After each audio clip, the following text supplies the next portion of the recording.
Okay, guys, just give me another moment and we'll get to reading.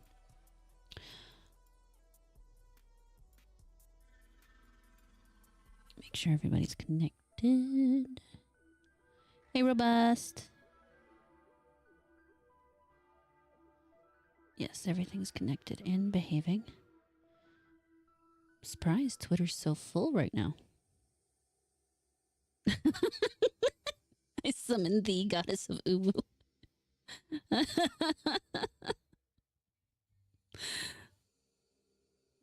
That's funny. You're wrong. You're wrong. That's very funny. I appreciate that a lot. It's about the only way you'll get me to Uwu, too. Not one of my sounds.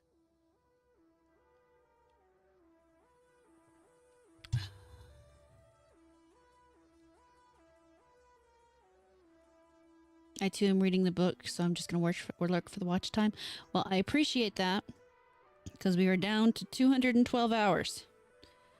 212, my friends. And I need to see if there's somewhere I can look up the whole way the thing works, but it'd be good if I could plan ahead of time, eh? But let's face it, we all know I'm not going to do that. I'm a terrible person.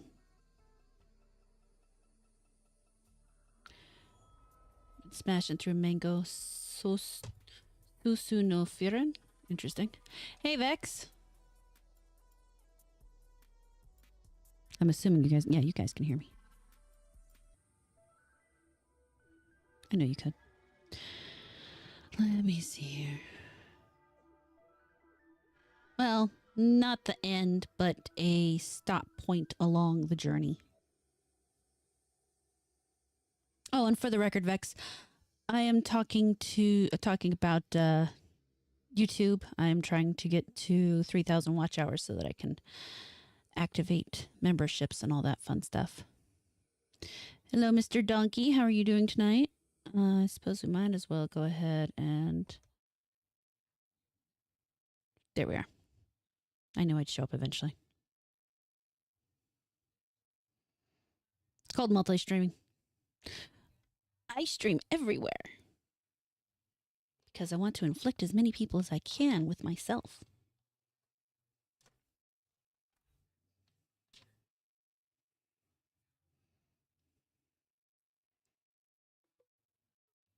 I really need to sit down and figure out something to do about the music situation because I do think it's good to have something going in the background. Well, Vex, I would appreciate it, but don't in any way feel you have to. I'm happy wherever you are. It's just Horror Amarada over there, too. So the only place I'm different is Rumble, and that's Horror Amarada Gaming.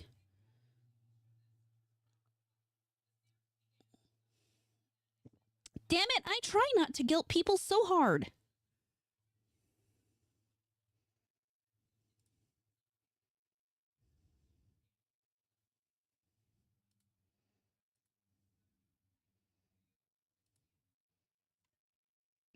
Make sure Rumble. Yeah, Rumble's there. I like that you guys can yell at each other in the different chats, though. I think that's awesome. Alrighty. One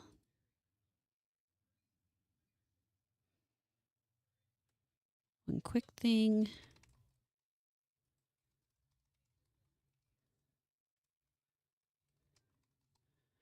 I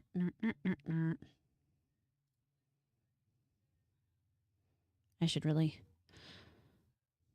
scrape up some money and Harama Gaming. Let's read a book today. Yeah, it's a bait and switch. Totally. I kind of want to... Oh, no, I tried to look at this one, but it was way too expensive.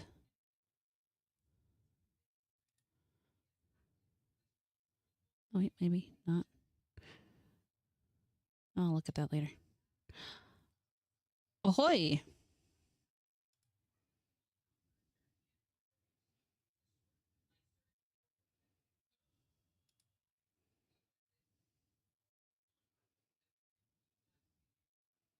Oh.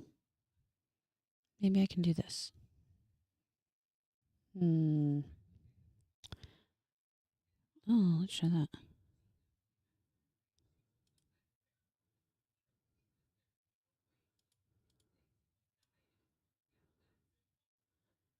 Ooh, there we go. Hey, thanks for the sub. I think we can groove to this for a little while. Too bad there's no real way to loop it, is there? Probably not.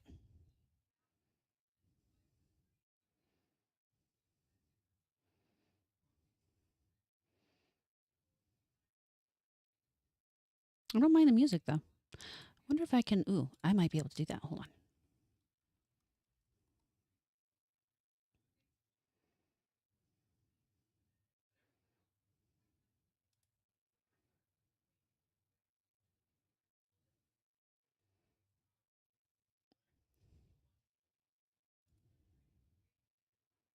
Do.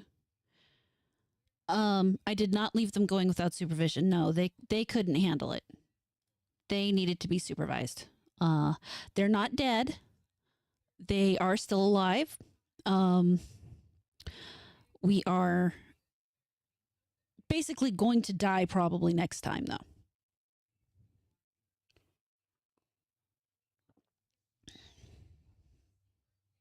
Which is unfortunate, but you know, that's what happens. Let's see here.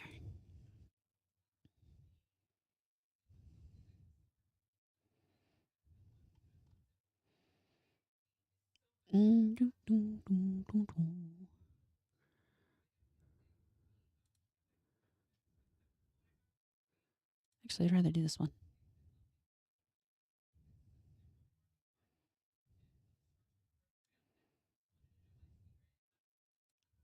Then see if I can do. Actually, I can probably just. Can you guys hear that music?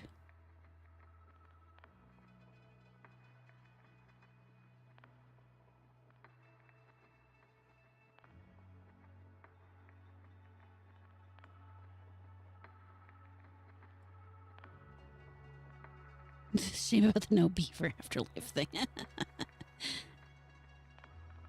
Excellent. All right.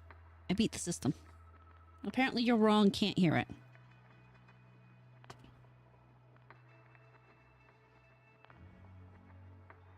I'll turn it up a little more just for him. Well, we don't want it too loud. It's a kind of, try that. Tell me if that's better.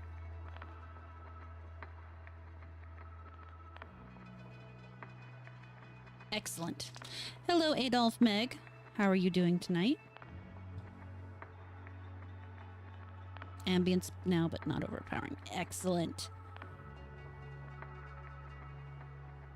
Now that we have set the ambiance, and I will now take a sip of tea. If it's too loud, you'll be aware of the subliminal messaging. Exactly. I don't want you guys to know what I'm programming you to do.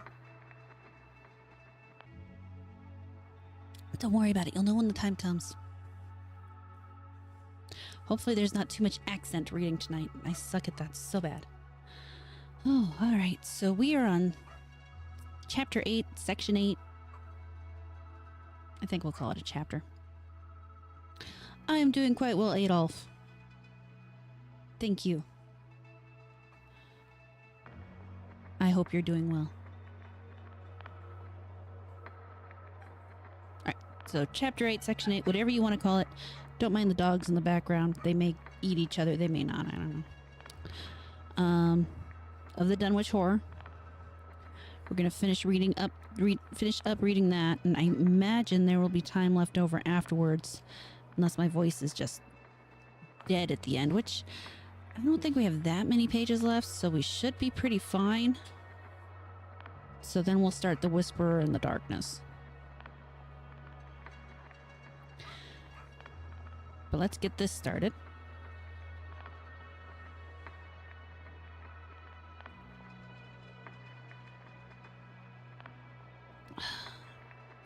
little peppermint tea.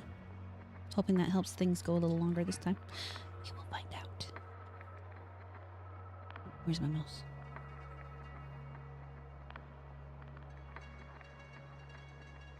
All right.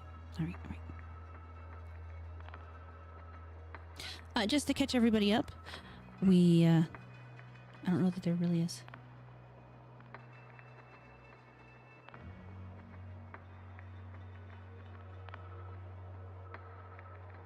I mean, it's only like 2 words. Why wouldn't I? It's a little scary. But I'm glad it made you happy. Or sad that it did. I can't quite tell. Anyway. So, here we are. I was going to try to catch you up, but really, how do you explain this story? Just after we're done here, if you're curious, you can go and you can watch the first half. Ahem. In the meantime, a quieter, yet even more spiritually poignant phase of the horror had been blackly unwinding itself behind the closed doors of a shelf-lined room in Arkham. The curious manuscript record or diary of Wilbur Whatley, delivered to Miskatonic University for translation, had caused much worry and bafflement among the experts in language both ancient and modern. Its very alphabet, notwithstanding a general resemblance to the heavily shaded Arabic used in Mesopotamia, being absolutely unknown to any available authority. The final conclusion of the linguists was the text represented an artificial alphabet, giving the effect of a cipher, though none of the usual methods of cryptographic, oh my god. Every streamer says Meg, not Adolf Meg. Why not? I mean, I guess if you're overly obsessed with the World War II mustache guy, you might not, but there are still plenty of people named Adolf in this world. Oh. Though none of the usual methods of cryptographic solution seemed to furnish any clue, even when applied on the basis of every tongue the writer might conceivably have used.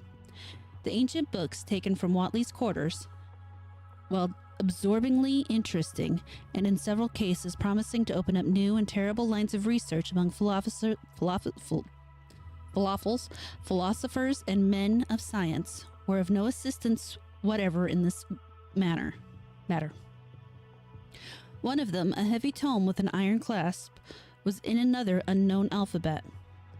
This one of a very different caste, resembling Sanskrit more than anything else. The old ledger was at length given wholly to the charge of Dr. Armitage, both because of his peculiar interest in the Whatley matter and because of his wide linguistic learning and skill in mystical formulae of antiquity and the Middle Ages. Armitage had an idea that the alphabet might be something esoterically used by certain forbidden cults which have come down from old times and which have inherited many forms and traditions from the wizards of the Saracenic world. That question, however, he did not deem vital, since it would be unnecessary to know the origin of the symbols if, as he suspected, they were used as a cipher in a modern language. It was his belief, considering the great amount of text involved, the writer would scarcely have wished the trouble of using another speech than his own, save perhaps in certain special formulae and incantations. Accordingly, he attacked the manuscript with the oh my god, I cannot read tonight, guys. Preliminary assumption that the bulk of it was in English. Dr. Armitage knew, from the repeated failures of his colleagues, that the riddle was a deep and complex one, and that no simple mode of solution could merit even a trial. All through late August, he fortified himself with the massed lore of cryptography, drawing upon the fullest resources of his own library, and waiting night after night amidst the arcana of Trithemius's Polygraphia. Oh my god. Giambattista Porta's de De Furtivis Literarium Notus, the Vinegres Triate de Chevres. I don't know French for the record. I'm gonna fuck these up. Falconers, Cryptomensis,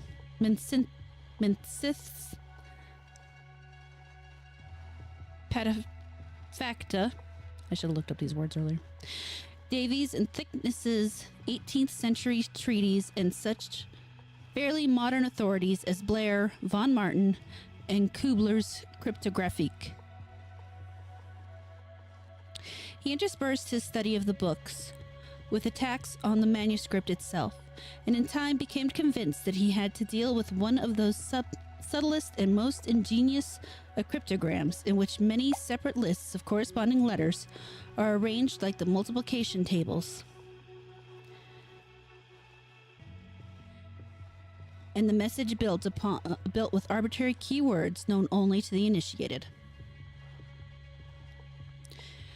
The older authorities seemed rather more helpful than the newer ones, and Armitage concluded that the code of the manuscript was one of great antiquity, no doubt hounded down through a long line of mystical experimenters. Several times he seemed near daylight, only to be set back by some unforeseen obstacle. Then, as September approached, the clouds began to clear. Certain letters, as used in certain parts of the manuscript, emerged definitely and unmistakably, and it became obvious that the text was indeed in English. On the evening of September 2nd, the last major barrier gave way, and Dr. Armitage read for the first time a continuous passage of Wilbur Whately's Annals. It was in truth a diary, as all had thought, and was couched and styled clearly shewing the mixed occult erudition and general illiteracy of the strange being who wrote it. Almost the first long passage that Armitage deciphered, an entry dated November 26, 1916, proved highly startling and disquieting. It was written, he remembered, by a child of 3, by a child of 3.5 who looked like a lad of 12 or 13. Today learned the Aclo for the Seboth, it read, which did not like it being answerable from the hills and not from the air. That upstairs more ahead of me than I had thought it would be, and it is not like to have much earth brain.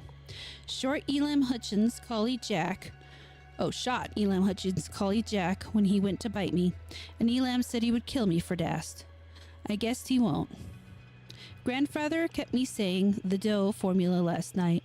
I think I saw the inner city at the two magnetic poles. I shall go to those poles when the earth is cleared off. If I can't break through with the Dohana formula when I commit it. My God. It is. They are from the air told me at Sabbath that it will be years before I can clear off the earth. I guess grandfather will be dead then, so I shall have to learn all the angles of the planes and all the formulas between the year and the new. They from outside will help, but they cannot take body without human blood. That upstairs looks it will have the right cast. I can see it a little when I make the Vorish signs or blow the powder of Ibn Ghazi at it. And it is near like them at May Eve on the hill. The other face may wear off some. I wonder how I shall look when the earth is cleared and there are no earth beings on it. He that came with Aklo Saboth said I may be transfigured, and there being much of outside to work on. Wow. Morning found Dr. Armitage in a cold sweat of terror and frenzy of wakeful concentration. He had not left the manuscript all night, but sat at his table under electric light, turning page after page with shaking hands as fast as he could decipher the cryptic text. He nervously telephoned his wife he would not be home, and when she brought him breakfast from the house, he could scarcely dispose of a mouthful. All that day he read on, and now and then he halted maddeningly as the reapplication of the complex key became necessary. Lunch and dinner were brought him, but he only ate the smallest fraction of either. Towards the middle of the night, he drowsed off in his chair, but soon woke out of a tangle of nightmares almost as hideous as the truth and menace to man's existence that he had uncovered. On the morning of September 4th, Professor Rice and Dr. Morgan insisted on seeing him for a while and departed trembling in ashen gray. That evening he went to bed, but slept only fitfully. Wednesday, the next day, he was back at the manuscript and began to take copious notes, both from the current section from those he had already deciphered. In the small hours of that night, he slept a little in an easy chair in his office, but was at the manuscript again before dawn. Sometime before noon, his physician, Dr. Hartwell, called to see him and insisted that he cease work. He refused, intimating that it was of the most vital importance for him to complete the reading of the diary, and promising an explanation in due course of time.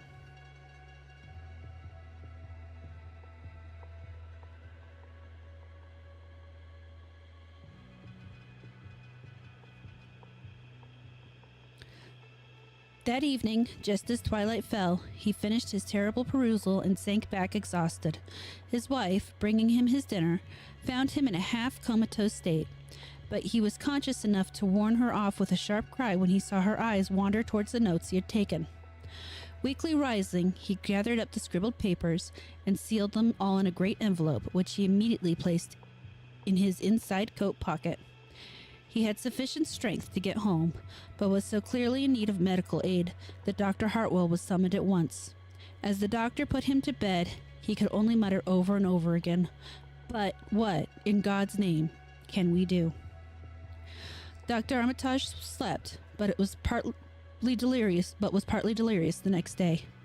He made no explanations to Hartwell, but in his calmer moments spoke of the imperative need of a long conference with Rice and Morgan. His wilder wanderings were very startling indeed, including frantic appeals that something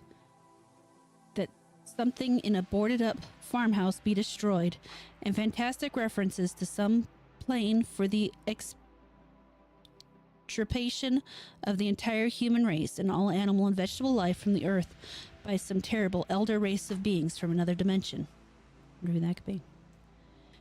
He would shout that the world was in danger, since the elder things wished to strip it and drag it away from the solar system and cosmos of matter into some other plane or phase of entity from which it had once fallen.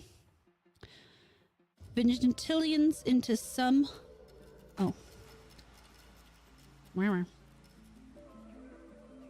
a vigintillions of aeons ago.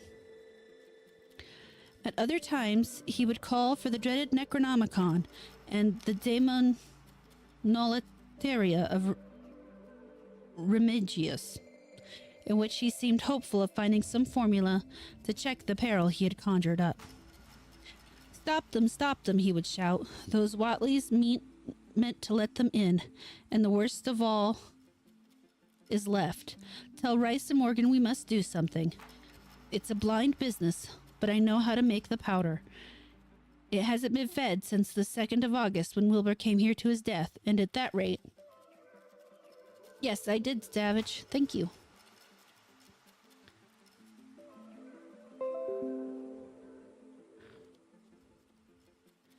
But Armitage had a sound physique despite his 73 years, and slept off his disorder that night without developing any real fever.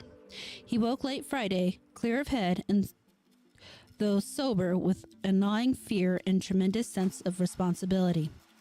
Saturday afternoon, he felt able to go over to the library and summon Rice and Morgan for a conference, and the rest of that day and evening the three men tortured their brains in the wildest speculation and the most desperate debate. Strange and terrible books were drawn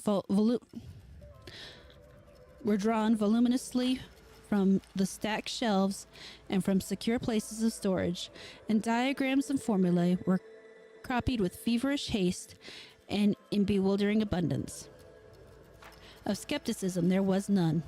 All three had seen the body of Wilbur Whatley as it lay on the floor in a room of that very building, and after that not one of them could feel even slightly inclined to treat the diary as a madman's raving. Hey Sherry, how you doing tonight?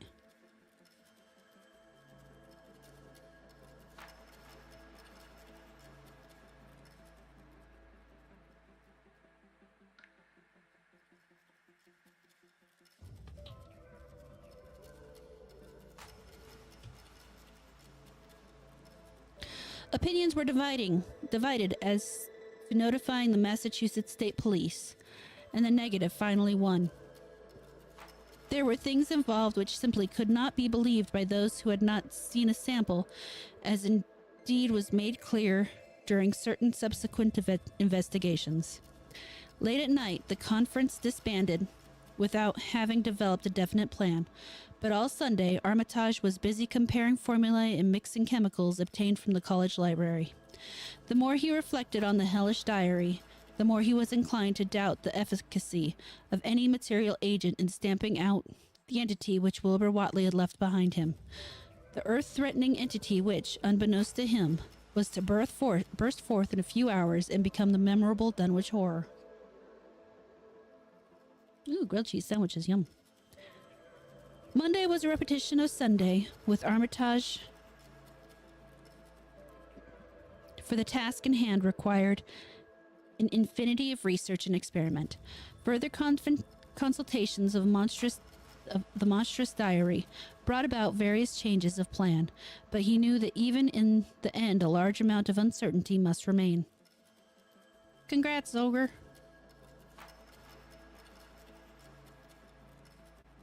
By Tuesday, he had a definite line of action mapped out, and believed he would try a trip to Dunwich within a week. Then, on Wednesday, the great shock came. Tucked obscurely away in a corner of the Arkham Advertiser was a facetious little item from the Associated Press, telling what a record-breaking monster the bootlegged whiskey of Dunwich had raised up. Armitage, half stunned, could only telephone for Rice and Morgan. Far into the night they discussed, and the next day was a whirlwind of preparation on the part of them all. Armitage knew he would be meddling with terrible powers, yet saw there was no other way to annul the deep and more malign meddling which others had done before him.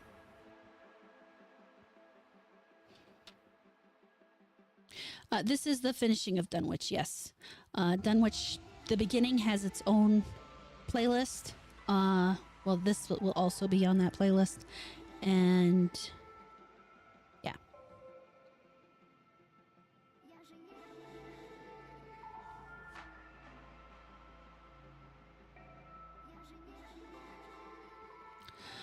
Friday morning, Armitage, Rice, and Morgan set out by motor for Dunwich, arriving at the village about 1 in the afternoon. The day was pleasant, but even in the brightest sunlight a kind of quiet dread and portent seemed to hover about the strangely domed hills and the deep, shadowy ravines of the stricken region. Now and then, on some mountain top, a gaunt circle of stone could be glimpsed against the sky. From the air of hushed fright at Osborne's store, they knew something hideous had happened, and soon learned of the annihilation of the Elmer Fry house and family. Yeah, I'll be putting all those into their own playlist. I'm sorry.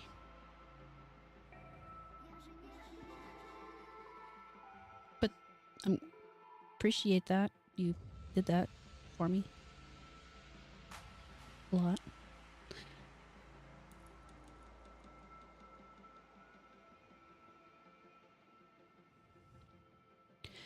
Throughout that afternoon, they rode around Dunwich, questioning the native concerning all that had occurred, and seeing for themselves with rising pangs of horror the drear Fry ruins, with their lingering traces of tarry stickiness, the blasphemous tracks in the Fry yard, and wounded Seth Bishop's cattle, and the enormous swaths of disturbed vegetation in various places. The trail up and down Sentinel Hills seemed to Armitage of almost cataclysmic significance, though he looked long at the sinister altar-like stone on the summit. You're fine. At length, the visitors, apprised of a party of state police which had come from Aylesbury that morning in response to the first telephone report of the Fry tragedy, decided to seek out the officers and compare notes as far as practicable. This, however, they found more easily planned than performed, since no sign of the party could be found in any direction. There had been 5 of them in a car, but now the cars stood empty near the ruins in the Fry yard. The natives, all of whom had talked with the policeman, seemed at first as perplexed as Armitage and his companions. Then old Sam Hutchins thought of something and turned pale, nudging Fred Farr and pointing to the dank, deep hollow that yawned close by. "God," he gasped, "I telled 'em not ter go down into the glen, and I never thought nobody'd do it with them tracks and that smell and the whippoorwills a screechin' down in thar dark o' noonday." God, I suck at that. A cold shudder ran through the natives and visitors alike, and every ear seemed strained in a kind of instinctive, unconscious listening. Armitage, now that he had actually come upon the horror and its monstrous work, trembled with the responsibility he felt to be his. Night would soon fall, and then that monstrous blasphemy, and it was then that mountainous blasphemy lumbered upon its eldritch course. Negotium per ambulans in tenebris. The old librarian rehearsed the formula he had memorized, and clutched the paper containing the alternative one he had not mentioned, or he had not memorized. He saw that his electric flashlight was in working order. Rice, beside him, took from a valise a metal sprayer of the sort used in combating insects, while Morgan uncased the big game rifle on which he relied despite his colleagues' warnings that no material weapon would be of help. "Hey, Acid, how you doing?" Armitage, having read the hideous diary, knew plainly well what kind of manifestation to expect, but he did not add to the fright of the Dunwich people by giving any hints or clues. He hoped that it might be conquered without any revelation to the world of the monstrous thing it had escaped. As the shadows gathered, the natives commenced to disperse homeward, anxious to bar themselves indoors despite the present evidence that all human locks and bolts were useless for a force that could bend trees and crush houses when it chose. They shook their heads at the visitors' plans to stand guard at the Fry ruins near the glen, and as they left, had little expectancy of ever seeing the watchers again.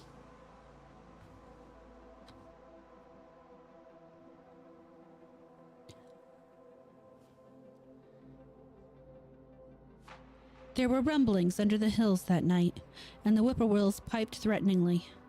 Once in a while a wind, sweeping up out of Cold Springs Glen, would bring a touch of ineffable fetor to the heavy night air, such a fetor as all 3 of the watchers had smelled once before, when they stood above a dying thing that had passed for 15 years and a half as a human being. But the looked-for terror did not appear. Whatever was down there in the glen was biding its time, and Armitage told his colleagues it would be suicidal to try to attack it in the dark. Morning came wanly, and the night sounds ceased. It was a gray, bleak day, with now and then a drizzle of rain, and heavier clouds seemed to be piling themselves up beyond the hills to the northwest. The men from Arkham were undecided what to do. Seeking shelter from the increasing rainfall beneath one of the few undestroyed Fry outbuildings, they debated the wisdom of waiting, or of taking the aggressive and going down into the glen in quest of their nameless, monstrous quarry. The downpour waxed in heaviness, and distant peals of thunder sounded from far horizons. Sheet lightning shimmered, and then a forky bolt flashed near at hand, as if descending into the accursed glen itself. The sky grew very dark, and the watchers hoped that the storm would prove them a short, sharp one, followed by clear weather. It was still gruesomely dark when, not much over an hour later, a confused babble of voices sounded down the road. Another moment brought to view a frightened group of more than a dozen men, running, shouting, and even whimpering hysterically. Someone in the lead began sobbing out words, and the Arkham men started violently when those words developed a coherent form. Oh my God, the voice choked out. It's a-going again, and this time by day. It's out and moving this very minute, and only the Lord knows when it'll be on us all. The speaker panted into silence, but another took up his message. Great. Nigh on an hour ago, Zeb Watley here heard the phone ringing, and it was Miss Corey, George's wife, that lives down by the junction. She says the hired boy Luther was out driving in the cows from the storm at a big bolt when he see all the trees bending at the mouth of the glen opposite to this side, and smelt the awful smell like he smelt when he found the big tracks last Monday morning. And he says there was a swishing, lapping sound, more nor what the bending trees and bushes could make, and all on a sudden the trees along the road began to get pushed to one side, and there was an awful stomping and splashing in the mud. But mind you, Luther, he didn't see nothing at all. He only just the bending trees and underbrush. For the record, that's literally how this is written. Then fur ahead, where Bishop's Brook goes under the road, he heard an awful creaking and straining on the bridge, and he says he could tell the sound o' wood a-starting to crack and split, and all the whiles he never see a thing, only them trees and the bushes a-bending. And when the swishing sound got very far off on the road towards Wizard Watley's and Sentinel Hill, Luther, he had the guts to step up where he heard it first and look at the ground. It was all mud and water, and the sky was dark, and the rain was wiping out all the tracks about as fast as it could be. But beginning at the glen's mouth, where the trees had moved, there was still some of them awful prints as big as barrels like you seen Monday. The hard part is breathing through it. I don't know when to breathe correctly, because it's a different rhythm from your normal speech.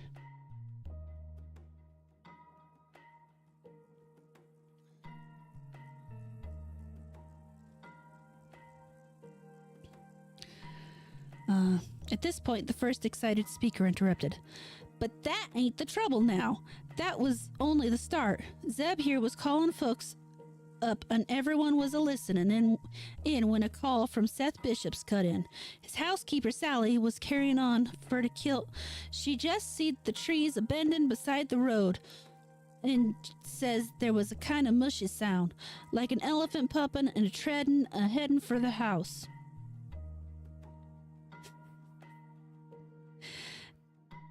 Then she up and spoke sudden of a fearful smell, and say her boy Chauncey was screaming as how it was just like what he smelt up to the Watley's ruins Monday morning, and the dogs was all barking and whining awful.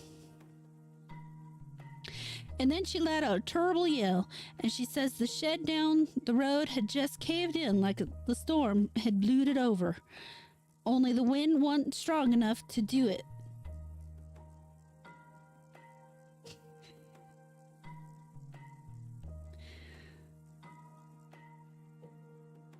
Everyone was listening, and we could hear lots of folks on the wires a gasping. All to once, Sally, she yelled again and says the front yard picket fence just crumbled up, though they want no sign what done it. Then everybody on the line could hear Chauncey and old Seth bitching, but yelling to Sally, yelling too, and Sally was shrinking about something heavy had struck the house. Not lightning or nothing, but something heavy again. The front that kept launching itself again and again, though you couldn't see nothing out the front windows. Then and then, lines of fright deepened on every face. Armitage, shaken as he was, had barely enough poise to prompt the speaker.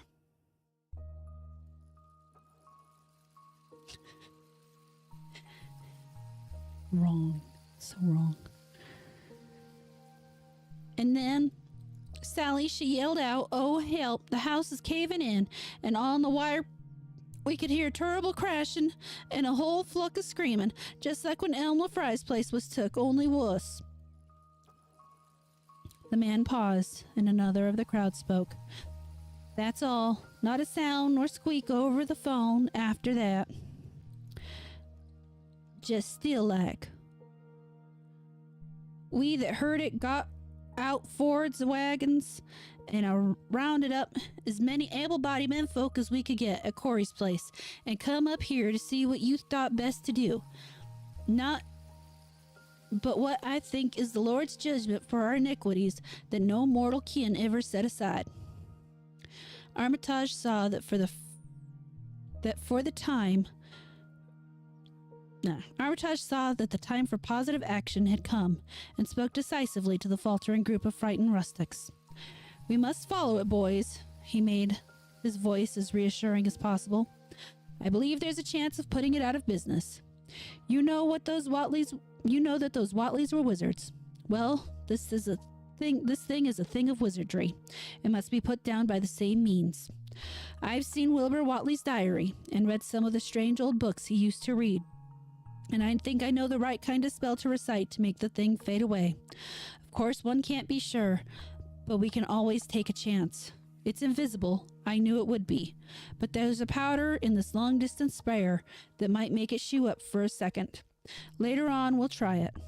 It's a frightful thing to have alive, but it isn't as bad as what Wilbur would have let in if he'd lived longer. You'll never know what the world has escaped. Now we've only this one thing to fight, and it can't multiply. It can, though, do a lot of harm, so we mustn't hesitate to rid the community of it. I don't like spinach. I actually prefer kale in those uses.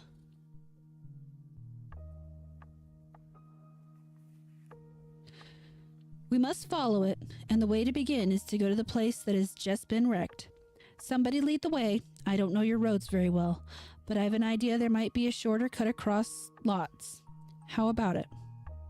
The men shuffled about a moment, and then Earl Sawyer spoke softly, pointing with a grimy finger through the steadily lessening rain. Ugh. I guess you can get to Seth Bishop's quickest by cutting across the lower meadow here, wading the brook at the low place, and climbing through Carrier's mowing and the timber lot beyond.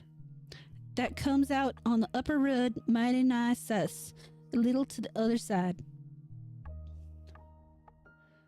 Armitage, with Rice and Morgan, started to walk the direction indicated, and most of the natives followed slowly. The sky was growing lighter, and there were signs the storm had worn itself out. When Armitage inadvertently took a wrong direction, Joe Osborne warned him and walked ahead to shoe the right one.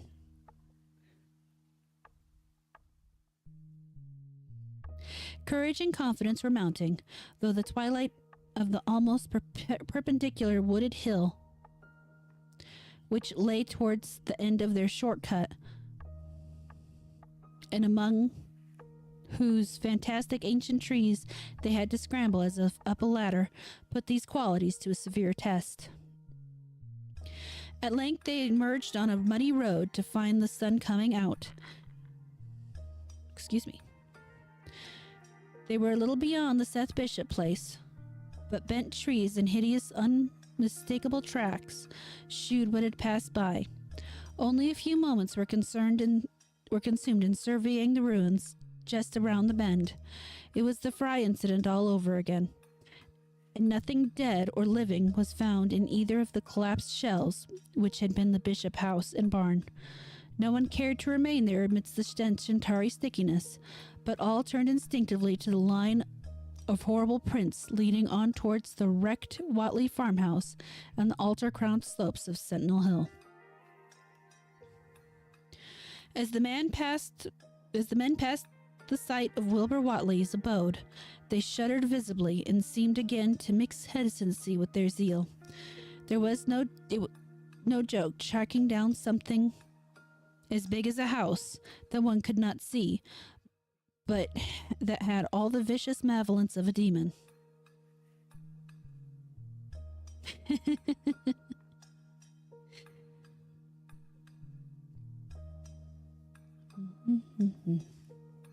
Shit, I lost my place.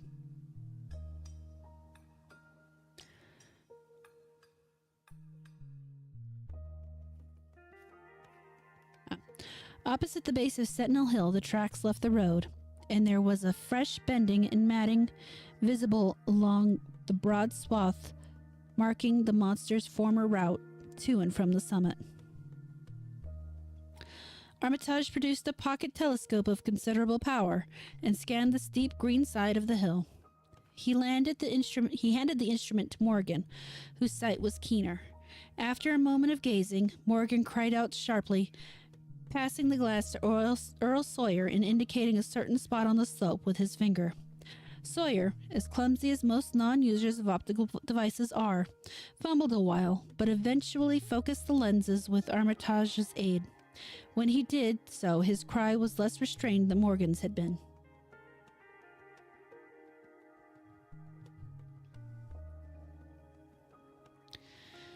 God Almighty, the grass and bushes is a-movin'. It's a-goin' up, slow-like, creepin' up ter the mount top this minute. Heaven only knows what for. Then the germ of panic seemed to spread among the seekers. It was one thing to chase the nameless entity, but quite another to find it. Spells might be all right, but suppose they weren't. Voices began questioning Armitage about what he knew of the thing, and no reply seemed quite to satisfy.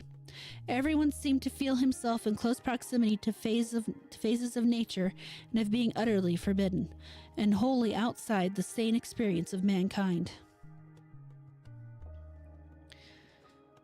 In the end, the three from Arkham, old white-bearded Dr. Armitage, stocky iron-gray Professor Rice, and lean, youngish Dr. Morgan, ascended the mountain alone. After much patient instruction regarding its focusing and use, they left the telescope with the frightened group that remained in the road, and as they climbed, they were watched closely by those among whom the glass was passed around. It was hard going, and Armitage had to be helped more than once. High above the toiling group, the great swath trembled as its hellish maker repassed with a snail-like deliberateness. Then it was obvious that the pursuers were gaining. Curtis Watley of the Undecayed branch was holding the telescope when the Arkham party detoured radically from the swath. He told the crowd that the men were evidently trying to get to a subordinate peak which overlooked the swath at a point considerably ahead of where the shrubbery was now bending. This indeed proved to be true, and the party were seen to gain a minor elevation only a short time after the invisible blasphemy had passed it. Thank you, Malakath. I'm really happy with it.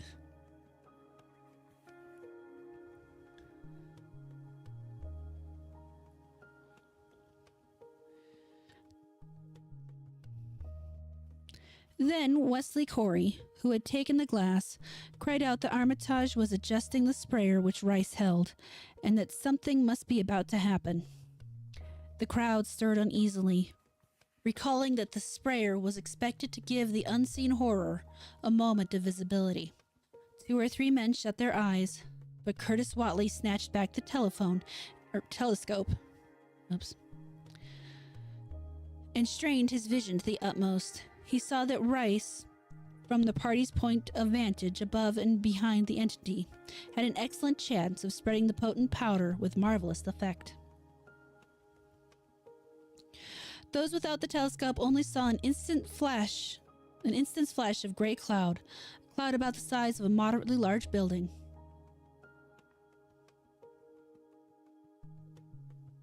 The hell does that mean, Slazy?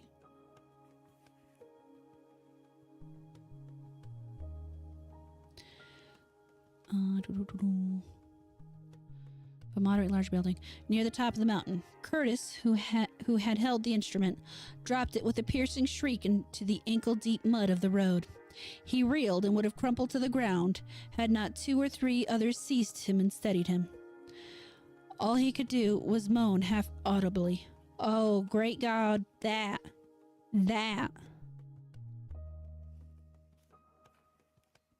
Thank you, Wrong. I appreciate that. There was a pandemonium of questioning, and only Henry Wheeler thought to rescue the fallen telescope and wipe it clean of mud. Curtis was past all coherence, and even isolated replies were almost too much for him.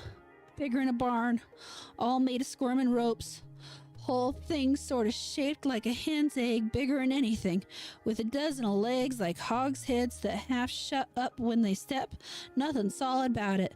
All jelly-like and made of separate wriggling ropes pushed close together. Great bulging eyes all over, 10 or 20 mouths or trunks sticking out all along the sides, big as stovepipes, and all tossing and opening and shutting, all gray with kinder blue or purple rings, and God in heaven, that half face on top. The final memory, whatever it was, proved too much for poor Curtis, and he collapsed completely before he could say more. Fred Farr and Will Hutchins carried him to the roadside and laid him on the damp grass. Henry Wheeler, trembling, turned the rescue telescope on the mountain to see what he might. Through the lenses were discernible 3 tiny figures, apparently running toward the summit as fast as the steep incline allowed. Only these, nothing more.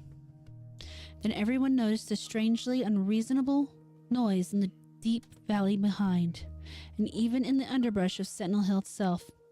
It was the piping of unnumbered whippoorwills, and in their shrill chorus there seemed to lurk a note of tense and evil expectancy. Earl Sawyer now took the telescope and reported the 3 figures as standing on the topmost ridge, virtually level with the altar stone, but at a considerable distance from it. One figure, he said, seemed to be raising his hands above its head at rhythmic intervals, and as Sawyer mentioned the circumstance, the crowd seemed to hear a faint, half-musical sound from the distance, as if a loud chant were accompanying the gestures.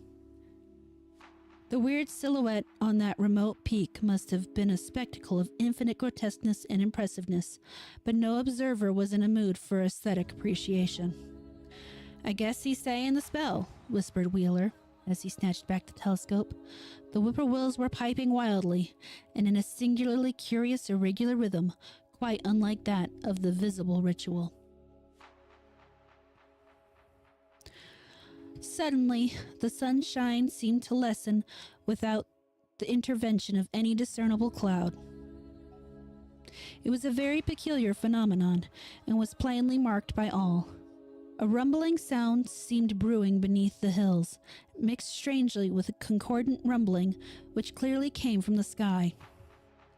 Lightning flashed aloft, and the wondering crowd looked in vain for the portents of storm. The chanting of the men from Arkham now became unmistakable, and Wheeler saw through the glass that they were all raising their arms in the rhythmic incantation. From some farmhouse far away came the frantic barking of dogs.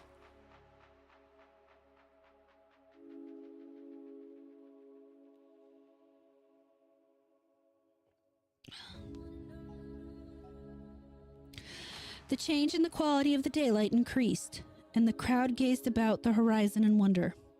A purplish darkness, born of nothing more than a spectral deepening of the sky's blue, pressed down upon the rumbling hills. Then the lightning flashed again, somewhat brighter than before, and the crowd fancied that it had shot a certain mistiness around the altar stone on the distant height. No one, however, had been using the telescope at that instant. The whippoorwills continued their irregular pulsation, and the men of Dunwich braced themselves tensely against some imponderable menace with which the atmosphere seemed surcharged. Without warning came those deep, cracked, raucous vocal sounds which will never leave the memory of the stricken group who heard them. Not from any human throat were they born, for the organs of man can yield no such acoustic perversions. Rather would one have said they came from the pit itself, had not their source been so unmistakably the altar stones on the peak. It is almost erroneous to call them sounds at all, since so much of their ghastly infrabass timbre spoke to the dim seats of consciousness and terror far subtler than the ear.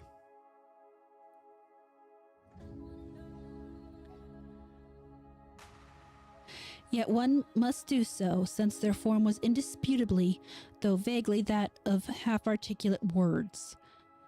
They were loud as the rumblings and the thunder above which they echoed. Yet did they come from no visible being. And because imagination might suggest a conjectural source in the world of non-visible beings, the huddled crowd at the mountain's base huddled still closer and winced as if in expectation of a blow.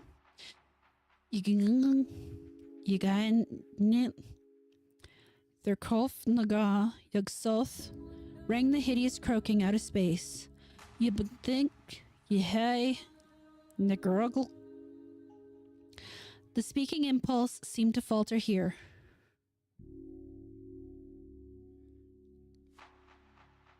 As if some frightful psychic struggle were going on.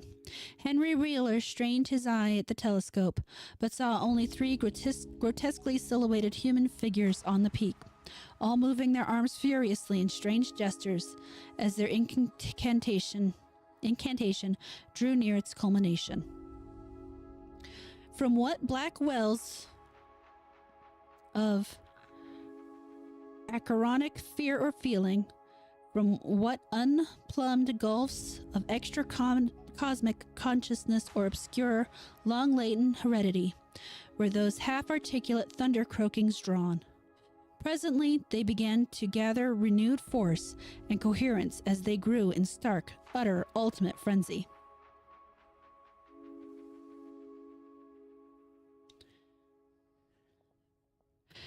Yeah.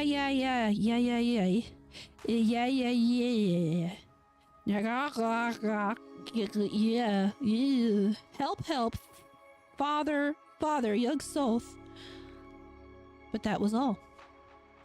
The pallid group in the road, still ringing from the indisputably English syllables that had poured thickly and thunderously down from the frantic vacancy beside that shocking altar stone, were never to hear such syllables again. Instead, they jumped violently at the terrific report which seemed to rend the hills, the deafening, cataclysmic peal whose source, be it inner earth or sky, no hearer was able to place. A single lightning bolt shot from the purple zenith to the altar stone, and a great tidal wave of viewless force and indescribable stench swept down from the hill to all the countryside. Trees, grass, and underbrush were whipped into a fury, and the frightened crowd at the mountain's base, weakened by the lethal fetter that seemed about to asphyxiate them, were hurled off their feet. Dogs howled from the distance. Green grass and foliage wilted to a curious sickly yellow gray, and over field and forest were scattered the bodies of dead whippoorwills. The stench left quickly, but the vegetation never came right again. To this day, there's something queer and unholy about the growth on and around that fearsome hill. Curtis Watley was the only one just regaining consciousness when the Arkham men came slowly down the hill in the beams of a sunlight once more brilliant and untainted. They were grave and quiet, and seemed shaken by memories and reflections even more terrible than those which had reduced the group of natives to a state of coward quivering. In reply to a jumble of questions, they only shook their heads and reaffirmed one vital fact. The thing is gone forever, Armitage said. It has been split up into what it was originally made of and can never exist again. It was an impossibility in a normal world. Only the least fraction was really matter in any sense we know it. It was like its father, and most of it has gone back to him in some vague realm or dimension outside of our material universe, some vague abyss out of which only the most accursed rites of human blasphemy could have ever called him for a moment on the hills. There was a brief silence, and in that pause, the scattered senses of poor Curtis Watley began to knit back into a sort of continuity, so that he put his hands to his head with a moan. Memory seemed to pick itself up where it had left off, and the horror of that sight that had prostrated him burst upon him again. Oh my God, that half face on top of it. That face, the red eyes and crinkly albino hair and no chin like the Watleys. It was an octopus, centipede kind of spider thing. But they was half-shaped man face on top of it, and it looked like Wizard Watley's, only it was yards and yards across.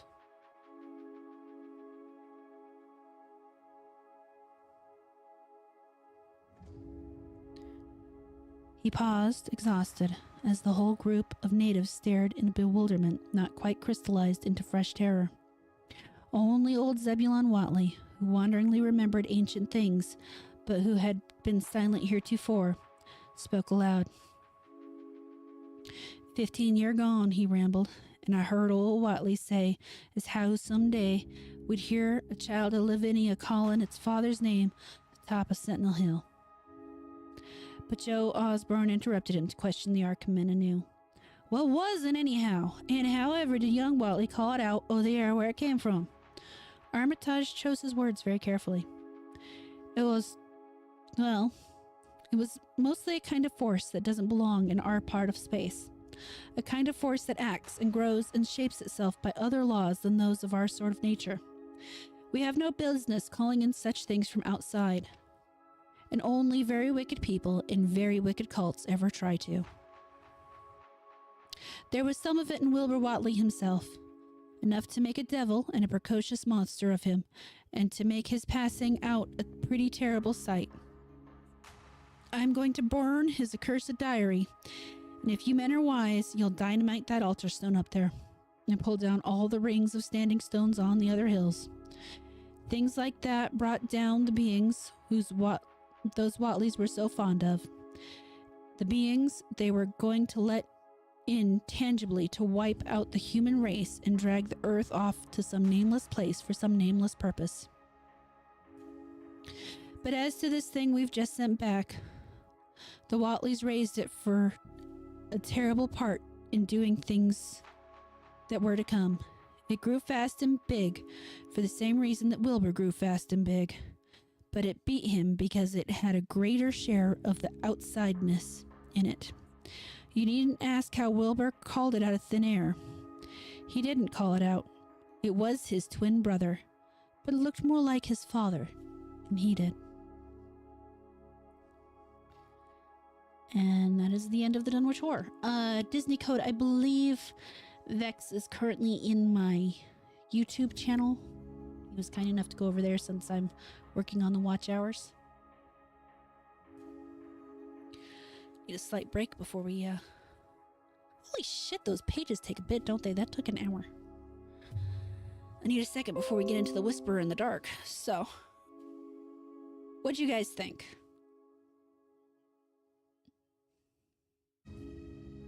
I'm getting better. I think I'm getting better at those accents.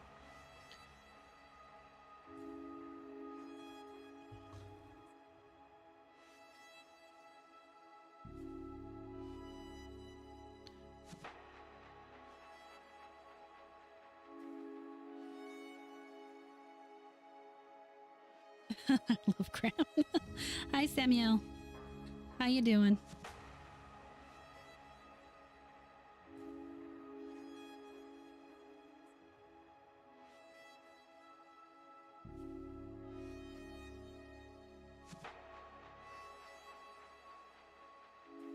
I'm not gonna lie. I have no idea what's going on. I just need to calm the background. I don't know that I call that calm. We just finished the Dunwich Horror.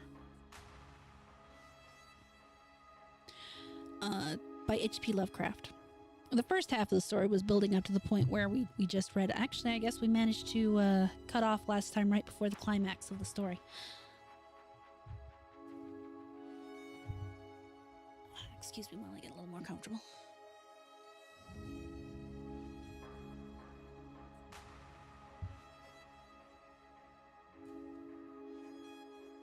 My ex? Oh God, no.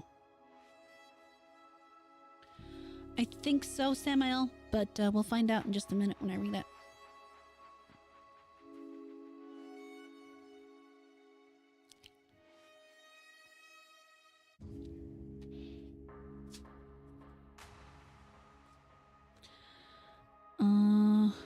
Oh God, no. Seriously, goofy man.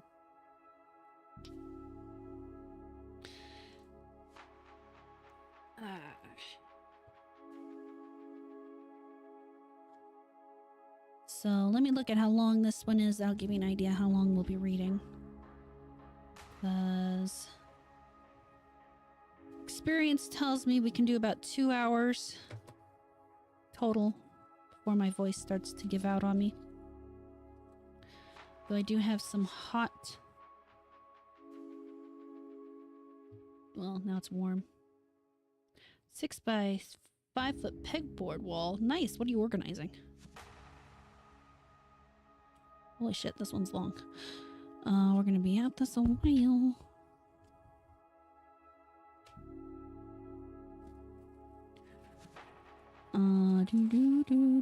Yeah, this one's gonna be a few nights at least. There's a speech machine in it apparently. Huh, interesting. Alrighty.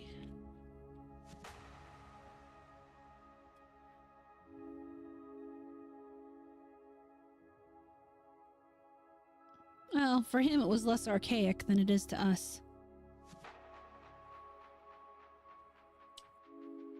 And you gotta admit, man's great at descriptions, so we're looking at about 55 pages of small lettering. Took about an hour to read 10. So depending on what's in these next few pages, I say we're probably gonna get about maybe a quarter of the way through at most.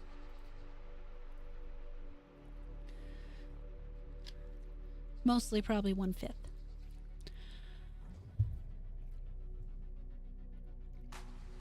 Hey Purdy, how you doing?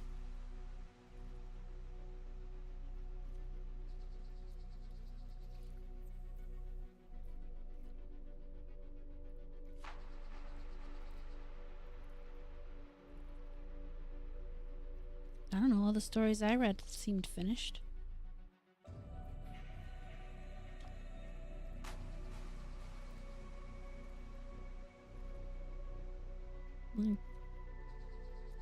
Okay.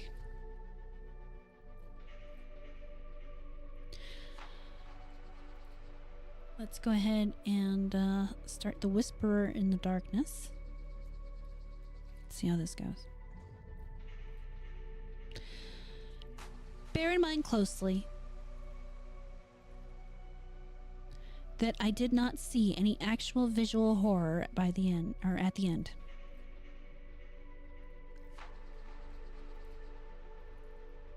If you want the beginning of the Dunwich Horror, you'll need to check the Dunwich Horror playlist. It'll be in there.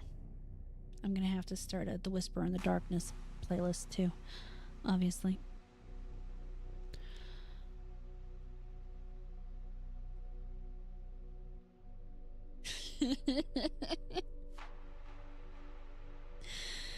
I'm sure it's fine, dear. All right. I'm gonna start that again. Bear in mind closely that I did not see any actual visual horror at the end. To say that a mental shock was the cause of what I inferred, that last straw which sent me racing out of the lonely Ackley farmhouse and through the wild domed hills of Vermont in a commandeered motor at night, is to ignore the plainest fact of my final experience. Notwithstanding the deep extent to which I shared the information and speculations of Henley Ackley, the things I saw and heard, and the admitted vividness of the impression produced on me by these things, I cannot prove even now whether I was right or wrong in my hideous inference. For after all, Ackley's disappearance establishes nothing. People found nothing amiss in his house despite the bullet marks on the outside and inside. It was just as though he had walked out casually for a ramble in the hills and failed to return. There was not even a sign that a guest had been there, or that those horrible cylinders and machines had been stored in the study. That he had mortally feared the crowded green hills, an endless trickle of brooks among which he had been born and reared, means nothing at all, for the thousands are subject to each morbid fear. Eccentricity, moreover, could easily account for his strange acts and apprehensions towards the last. The whole matter began, so far as I am concerned, with the historic and unprecedented Vermont floods of November 3rd, 1927. I was then, as now, an instructor of literature at Miskatonic University in Arkham, Massachusetts, and an enthusiastic amateur student of New England folklore. Shortly after the flood, amidst the varied reports of hardships, suffering, and organized relief which filled the press, there appeared certain odd stories of things found floating in some of the swollen rivers, so that many of my friends embarked on curious discussions and appealed to me to shed what light I could on the subject. I felt flattered at having my folklore study taken so seriously, and did what I could to belittle the wild, vague tales which seemed so clearly an outgrowth of rustic superstition. It amused me to find several persons of education who insisted that some stratum of obscure, distorted fact might underlie the rumors. The tales thus brought to my notice came mostly through newspaper cuttings, though one yarn had an oral source and was repeated to a friend of mine in a letter from his mother in Hardwick, Vermont.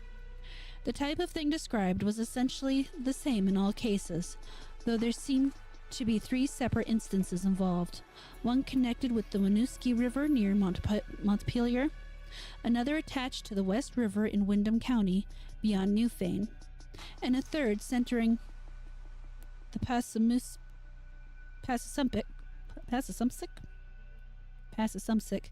in Caledonia County above Lydenville. Of course, many of the stray items mentioned other instances, but on analysis, they all seem to boil down to these three.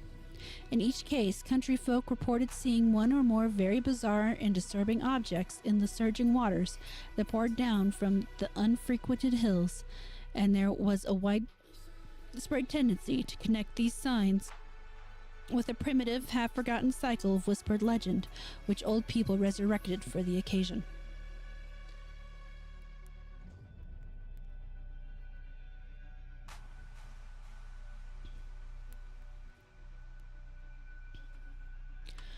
What people thought they saw were organic shapes not quite like any they had seen before. Naturally, there were many human bodies washed along by the streams in that tragic period, but those who described these strange shapes felt quite sure that they were not human, despite some superficial resemblance in size and general outline. Nor, said the witnesses, could they have been any kind of animal known to Vermont. They were pinkish things about 5 feet long, with crustaceous bodies bearing vast pairs of dorsal fins or membranous wings and several sets of articulated limbs, and with a sort of convoluted ellipsoid covered with multitudes of very short antennae, where a head would ordinarily be. It was really remarkable how closely the reports from various sources tended to coincide, though the wonder was lessened by the fact that the old legends, shared at one time throughout the hill country, furnished a morbidly vivid picture which might well have colored the imaginations of all the witnesses concerned. It was my conclusion that such witnesses, in every case naive and simple backwood folk, had glimpsed the battered and bloated bodies of human beings or farm animals in the whirling currents, and allowed the half-remembered folklore to invest these pitiful objects with fantastic attributes. The ancient folklore, while cloudy, evasive, and largely forgotten by the present generation, was of a highly singular character, and obviously reflected the influence of still earlier Indian tales. I knew it well, though I had never been in Vermont, through the exceedingly rare monograph of Eli Davenport, which embraces material orally obtained prior to 1839 among the oldest people of the state. The material, moreover, closely coincided with tales that I had personally heard from elderly rustics in the mountains of New Hampshire. Briefly summarized, it hinted at a hidden race of monstrous beings which lurked somewhere among the remoter hills, in the deep woods of the highest peaks, in the dark valleys where the streams trickle from unbeknownst sources. These beings were seldom glimpsed, but evidences of their presence was reported by those who had ventured farther than the usual up the slopes of certain mountains or into certain deep-sided gorges that even the wolves shunned. There were queer footprints or claw prints in the mud of brook margins and barren patches and curious circles of stone, with the grass around them worn away, which did not seem to have been placed or entirely shaped by nature. They were, too, certain caves of problematic depth in the sides of the hills, with mouths closed by boulders in a manner scarcely accidental, with more than average quota of the queer prints leading both towards and away from them, if indeed the direction of these prints could be justly estimated. And worst of all, there were the things which adventurous people had seen very rarely in the twilight of the remotest valleys, in the dense perpendicular woods above the limits of normal hill climbing.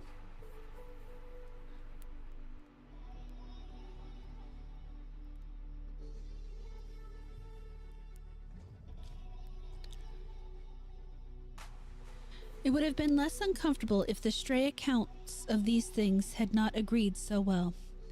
As it was, nearly all the rumors had several points in common, averring that the creature were a sort of huge, light red crab with many pairs of legs and with 2 great bat-like wings in the middle of the back. They sometimes walked on all their legs and sometimes on the hindmost pair only, using the others to convey large objects of indeterminate nature. On one occasion, they were spied in considerable numbers, a detachment of them wading along a shallow woodland watercourse, 3 abreast in evident disciplined formation. Once a specimen was seen flying, launching itself from the top of a bald, lonely hill at night, and vanishing in the sky after its great flapping wings had been silhouetted in an instant against the full moon. These things seemed content, on the whole, to let mankind alone, though they were at times held responsible for the disappearance of venturesome individuals, especially persons who built houses too close to certain valleys or too high up on certain mountains. Many localities came to be known as inadvisable to settle in, the feelings persisting long after the cause was forgotten. People would look up at some of the neighboring mountain precipices with a shudder, even when not recalling how many settlers had been lost and how many farmhouses burnt to ashes on the lower slopes of those grim green sentinels. But according to the earliest legends, the creatures would appear to have harmed only those trespassing on their privacy. There were later accounts of their curiosity respecting men, and of their attempts to establish secret outposts in the human world. There were tales of the queer claw prints seen around farmhouse windows in the morning, and of occasional disappearances in regions outside the obviously haunted areas. Tales, besides, of buzzing voices in imitation of human speech, which made surprising offers to load travelers on roads and cart paths in the deep woods, and of children frightened out of their wits by things seen or heard where the primal forests pressed close upon their dooryards. And in the final layer of legend, the layer just preceding the decline of superstition and the abandonment of close contact with the dreaded places, there are shocked references to hermits and remote farmers who at some period of life appeared to have undergone a repellent mental change, and who were shunned and whispered about as mortals who had sold themselves to the strange beings. In one of the northeastern counties, it seemed to be a fashion about 1800 to accuse eccentric and unpopular recluses of being allies or representatives of the abhorred things.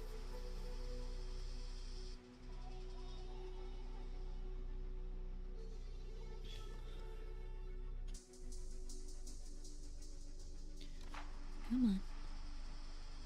Here we go. As to what the things were, explanations naturally varied. The common name applied to them were those ones, or the old ones, though other terms had local and transient use. Perhaps the bulk of the Puritan settlers set them down bluntly as familiars of the devil, and made them a base of odd theological speculation. Those with Celtic legendary in their heritage, mainly the Scottish-Irish element of New Hampshire, and their kindred who had settled in Vermont on Governor Wentworth's colonial grants, linked them vaguely with the malign fairies and little people of the bogs and raths, and protected themselves with scraps of incantations handed down through many generations. But the Indians had the most fantastic theories of all. While different tribal legends differed, there was a marked consensus of belief in certain vital particulars, it being unanimously agreed that the creatures were not native to this earth. The Pennacook myths, which were the most consistent and picturesque, taught that the winged ones came from the great bear in the sky, and had mines in our earthly hills whence they took a kind of stone they could not get on any other world. They did not live here, said the myths, but merely maintained outposts and flew back with vast cargoes of stone on to their own stars in the north. They harmed only those earth people who got too near them or spied upon them. Animals shunned them through instinctive hatred, not because of being hunted. They could not eat the things and animals of earth, but brought their own food from the stars. It was bad to get near them, and sometimes young hunters who went into the hills never came back. It was not good, either, to listen to what they whispered at night in the forests, with voices like bees that tried to be like the voices of men. They knew the speech of all kinds of men, Pennacooks, Hurons, men of the Five Nations, but did not seem to have or need any speech of their own. They talked with their heads, which changed color in different ways to mean different things. All the legendary, of course, white and Indian alike, died down during the 19th century, except for the occasional atavistical flare-up. The way of the Vermonters became settled, and once their habitual paths and dwellings were established according to a certain fixed plan. They remembered less and less what fears and avoidances had determined that plan, and even that there had been any fears or avoidances. Most people simply knew that certain hilly regions were considered as highly unhealthy, unprofitable, and generally unlucky to live in, and that the farther one kept from them, the better one usually was. In time, the ruts of custom and economical interest became so deeply cut in approved places that there was no longer any reason for going outside them, and the haunted hills were left deserted by accident rather than by design.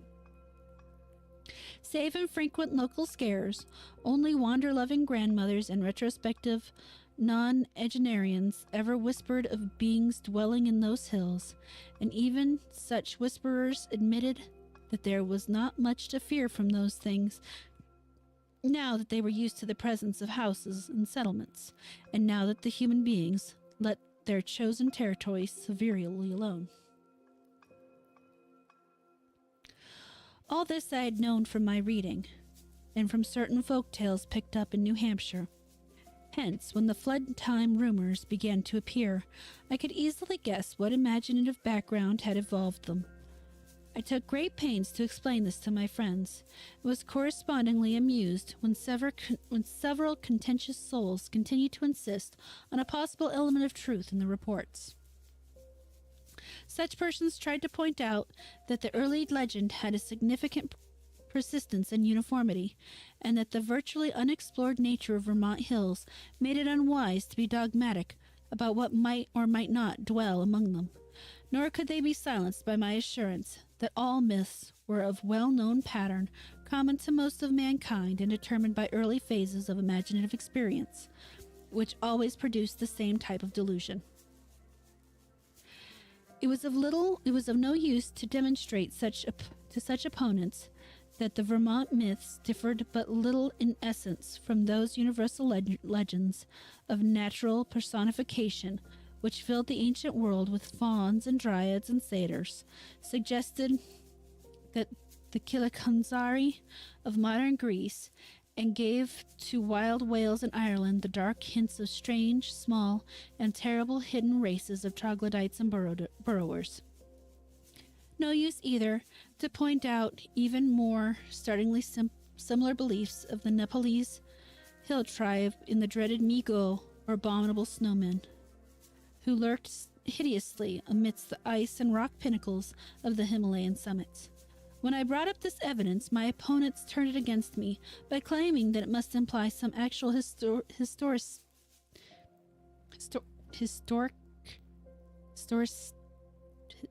why can I not get past this word? Historicity? Historicity for the ancient tales. Can't really say that word, I don't know why.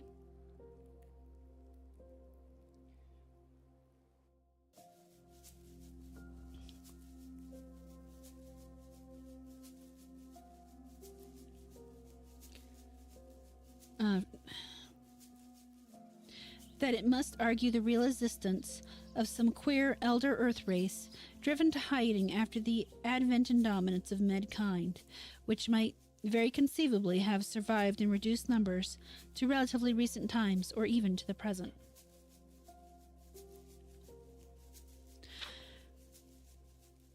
The more I laughed at such theories, the more these stubborn friends acerbated them, adding that even without the heritage of legends, the recent reports were too clear, consistent, detailed, insanely prosaic, and a matter of telling, to be completely ignored. 2 or 3 fanatical extremists went so far as to hint at possible meanings in ancient Indian tales, which gave the hidden beings a non-terrestrial origin, citing the extravagant book of Charles Fort with their claims that voyagers from other worlds and outer space have often visited Earth. Most of my foes, however, were merely romanticists who insisted on trying to transfer to real life the fantastic lore of lurking little people made popular by the magnificent horror fiction of Arthur Machen.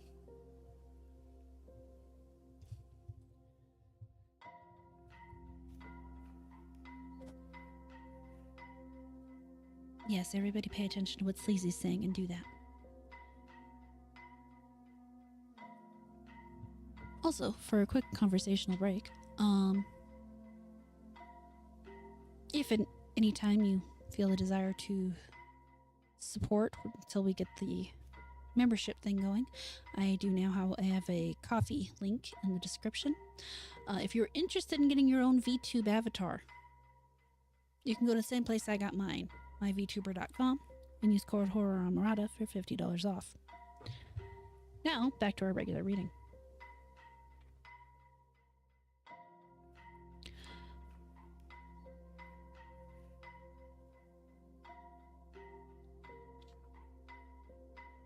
After I get the pages to come apart.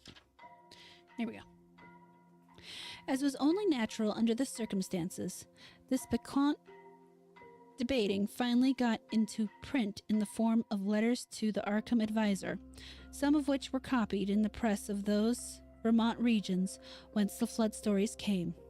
The Rutland Herald gave a half-page of extracts from the letters on both sides, while the Brattleboro Reformer reprinted one of my long historical and mythological summaries in full, with some accompanying comments in the Pendrifter's thoughtful column, which supported and applauded my skeptical conclusions. By the spring of 1928, I was almost a well-known figure in Vermont, notwithstanding the fact I had never set foot in the state.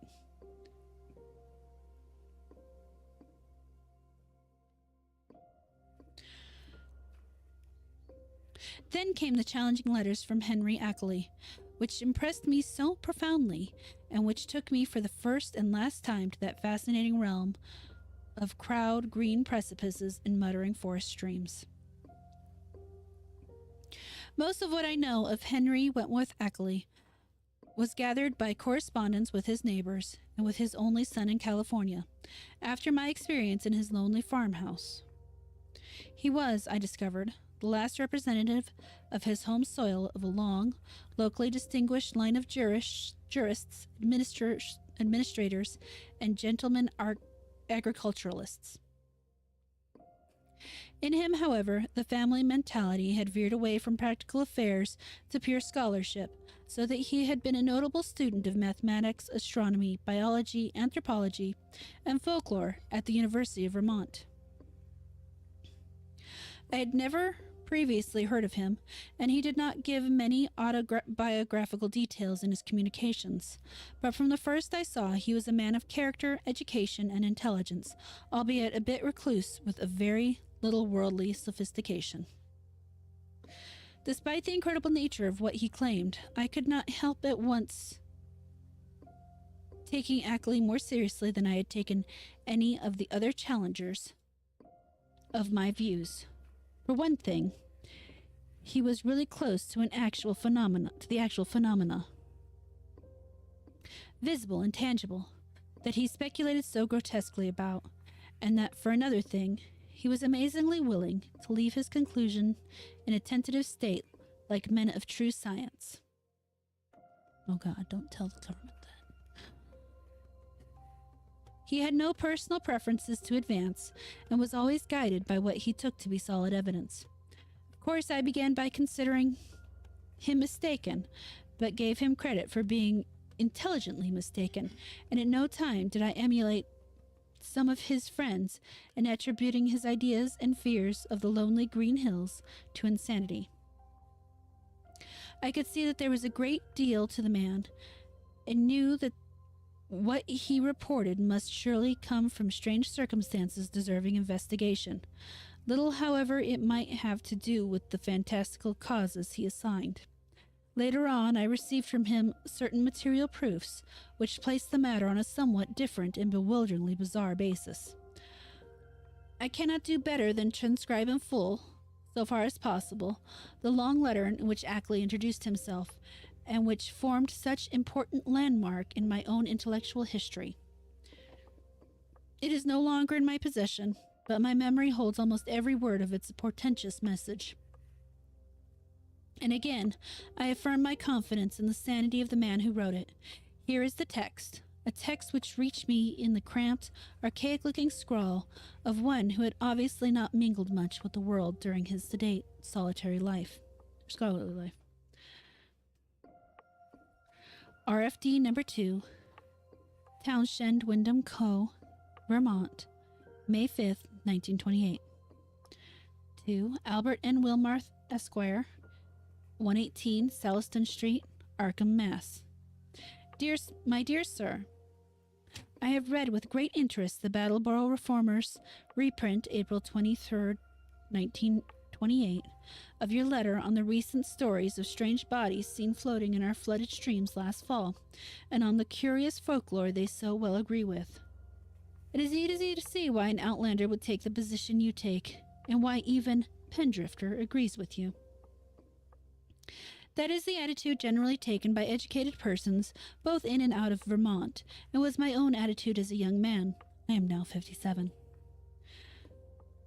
Before my studies, both general and in Davenport's book, led me to do some exploring in parts of the hills hereabouts not usually visited.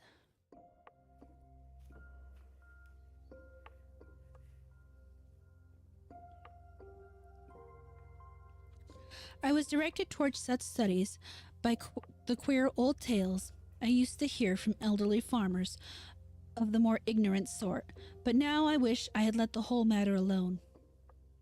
I might say, with all proper modesty, that the subject of anthropology and folklore is by no means strange to me. I took a good deal of it at college, and am familiar with most of the standard authorities such as Tyler, Lubbock, Fraser, Quatrefages, Murray, Osborne, Keith, Boole, G. Elliott Smith, and so on.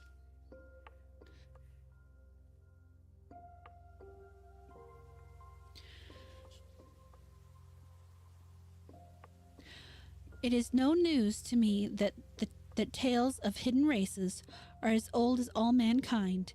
I have seen the reprints of letters from you and those arguing with you in the Rutland Herald, and guess I know about where your controversy stands at the present time. What I desire to say now is that I am afraid your adversaries are nearer right than yourself, even though all reason seems to be on your side.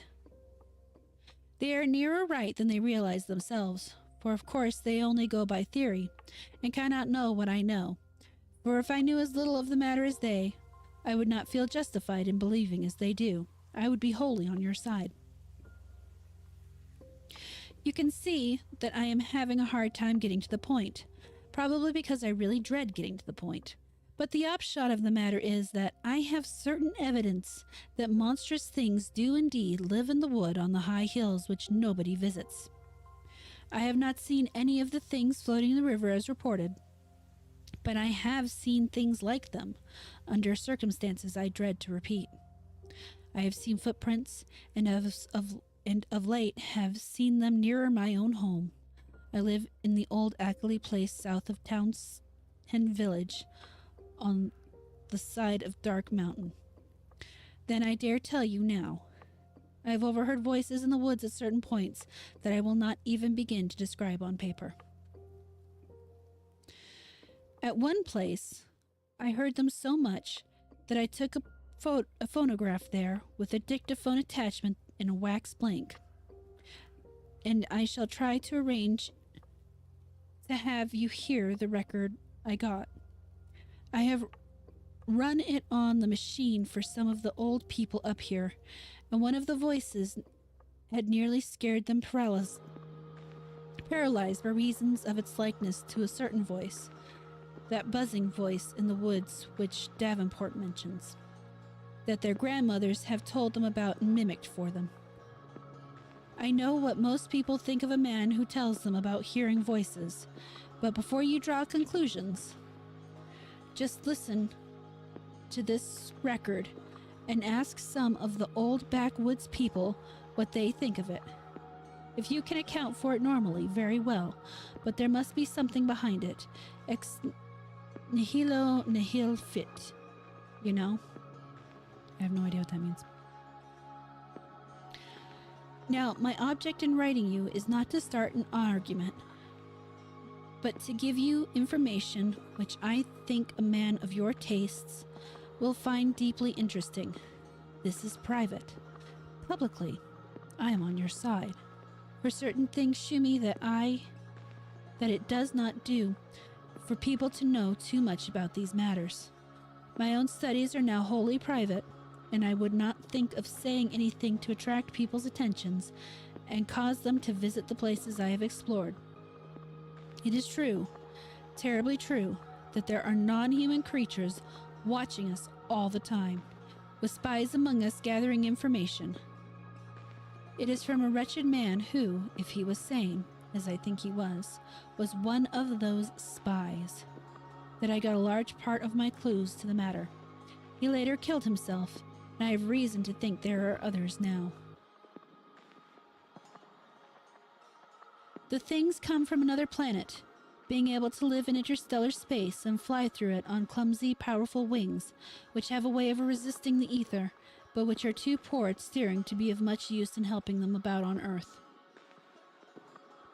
I will tell you about this later if you do not dismiss me at once as a madman. They come here to get metals from mines that go deep under the hills, and I think I know where they come from. They will not hurt us if we let them alone, but no one can say what will happen if we get too curious about them. Of course, a good army of men could wipe out the mining colony. That is what they are afraid of. But if that happened, more would come from outside. Any number of them. They could easily conquer Earth, but have not tried so far because they have not needed to. They would rather leave things as they are, to save bother. I think they mean to get rid of me because of what I have discovered. There is a great black stone with unknown hieroglyphics, half worn away, which I found in the woods on Round Hill east of here, and after I took it home, everything became different. If they think I suspect too much, they will either kill me or take me off the earth to where they came from. They like to take away men of learning once in a while to keep informed on the state of things in the human world. This leads me to my secondary purpose in addressing you, namely, to urge you to hush up at the present debate rather than give it more publicity. People must be kept away from these hills, and in order to effect this, their curiosity ought not to be aroused any further. Heaven knows there is peril enough anyway, with promoters and real estate men flooding Vermont with herds of summer people to overrun the wild places and cover the hills with cheap bungalows.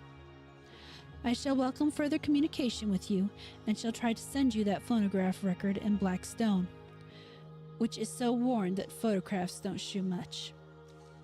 By express, if you are willing. I say try, because I think those creatures have a way of tampering with things around here. There is a sullen, furtive fellow named Brown, on a farm near the village, who I think is their spy. Little by little, they are trying to cut me off from our world, because I know too much about their world. They have the most amazing way of finding out what I do. You may not even get this letter. I think I shall have to leave this part of the country and go live with my son in San Diego, California, if things get any worse. But it is not easy to give up the place you were born in and where your family has lived for 6 generations. Also, I wouldn't dare sell this house to anybody now that the creatures have taken notice of it. They seem to be trying to get the black stone back and destroy the phonograph record, but I shall not let them if I can help it. My great police dogs always hold them back, for there are very few things here as yet, and they are clumsy in getting about. As I have said, their wings are not much use for short flights on Earth, and I am on the very brink of deciphering that stone in a very terrible way. And with your knowledge of folklore, you may be able to supply missing links enough to help me. I suppose you know about the fearful myths antedating the coming of man to Earth, the Yog-Sothoth and Cthulhu cycles, which are hinted at in the Necronomicon. I had access to a copy of that once, and I hear that you have one in your college library under lock and key. To conclude, Mr. Wilmarth, I think that with our respective studies, we can be very useful to each other.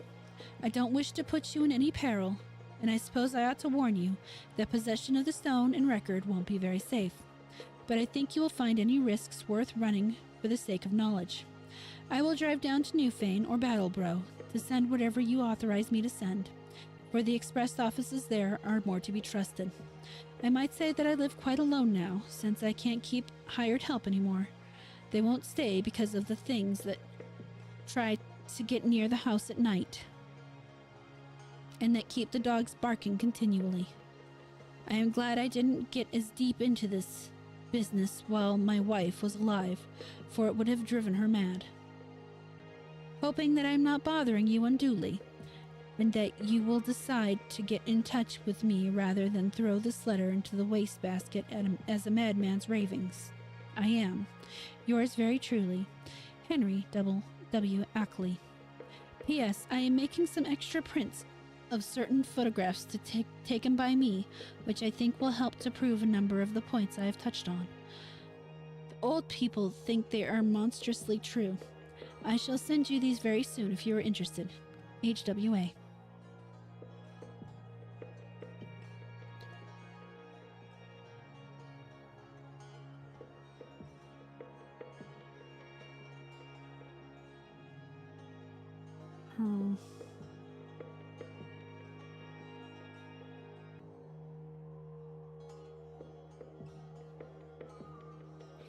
It would be difficult to describe my sentiments upon reading this strange document for the first time.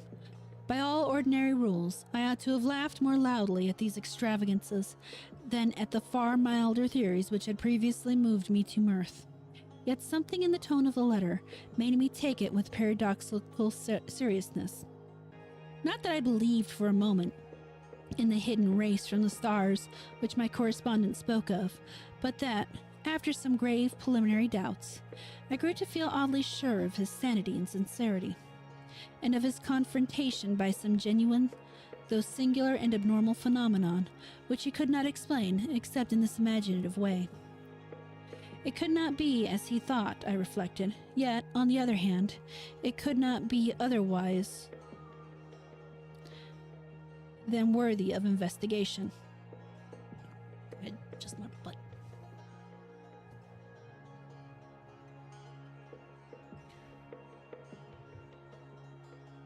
Here we go. Is worthy of investigation. The man seemed unduly excited and alarmed about something, but it was hard to think that all cause was lacking.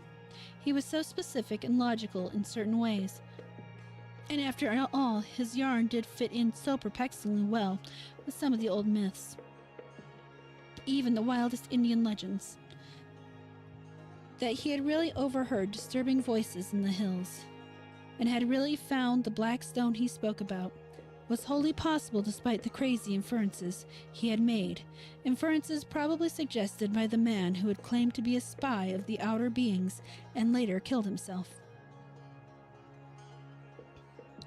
It was easy to deduce that this man must have been wholly insane, but he probably had a streak of perverse outward logic which made the naive Ackley, already prepared for such things by his folklore studies, believe his tales. As for the latest development, it appeared from his inability to keep hired help that Ackley's humbler, rustic neighbors were as convinced as he that his house was besieged by uncanny things at nights.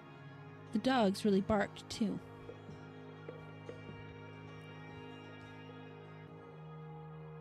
And then the matter of that phonograph record, which I could not but believe he had obtained in the way he said. It must mean something, whether animal noises deceptively like human speech, or the speech of some hidden, night-haunting human being decayed to a state not much above that of lower animals. From this, my thoughts went back to the black hieroglyphed stone and to speculations upon what it might mean.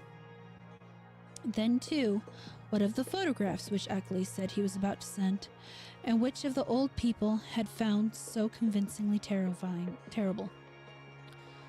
As I reread the cramped handwriting, I felt as never before that my credulous opponents might have more on their side than I had conceded.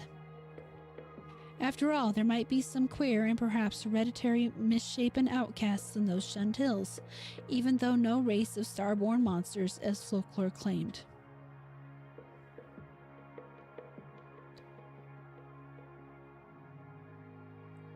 And if there were, then the presence of strange bodies and the flooded streams would not be wholly beyond belief. It was too presumptuous to suppose that both the old legend and the recent reports had this much of reality, or was it too presumptuous to suppose that both the old legends and the recent reports had this much of reality behind them? Even as I harbored these doubts, I felt ashamed that so fantastic a piece of bizarrerie as Henry Ackley's wild letter had brought them up.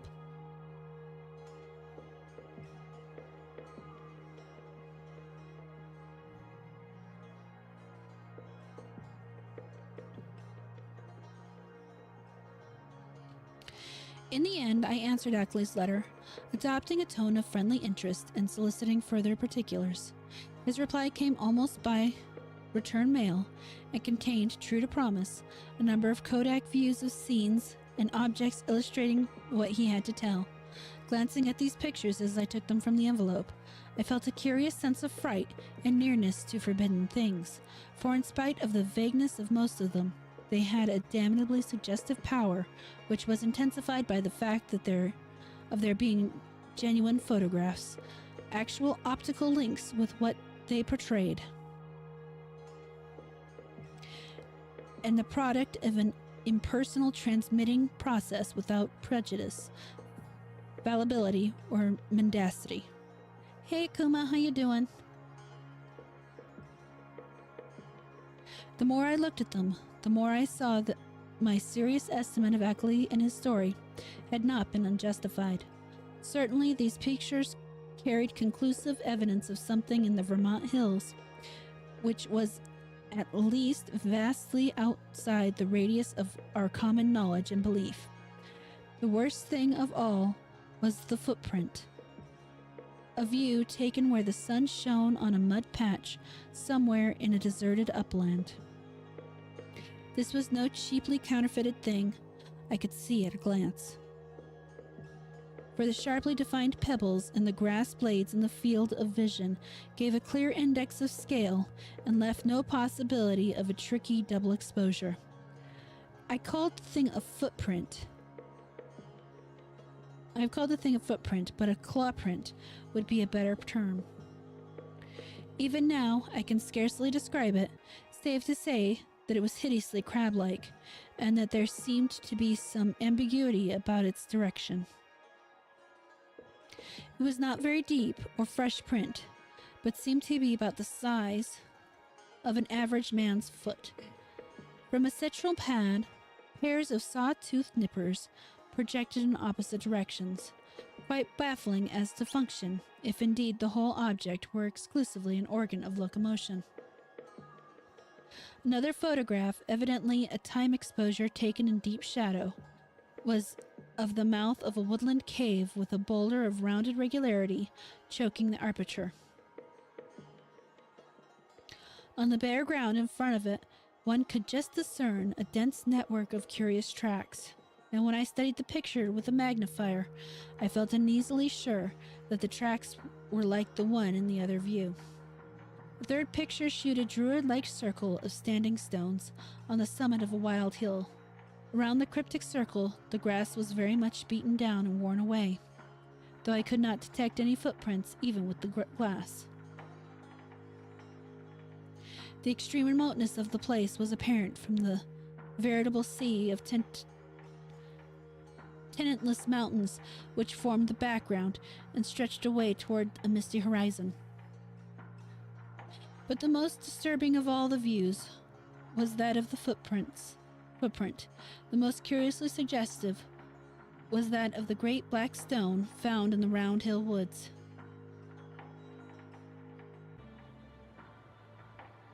Ackley had photographed it on what was evidently his study table, for I could see rows of books and a bust of Milton in the background.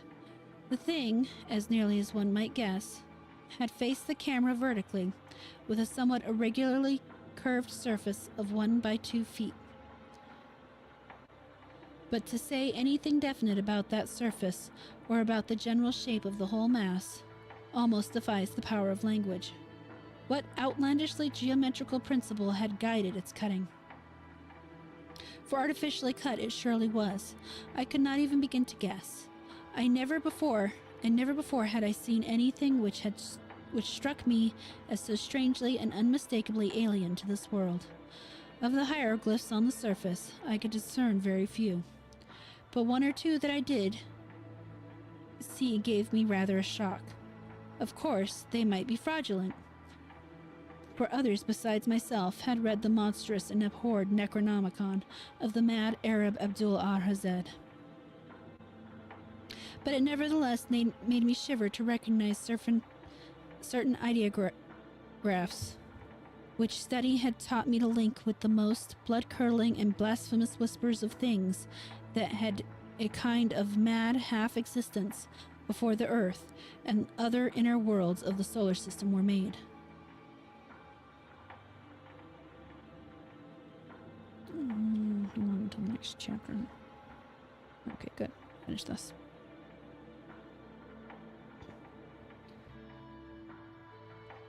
Of the 5 remaining pictures, there were 3 were of swamp and hill scenes which seemed to bear traces of hidden and unwholesome Tennessee.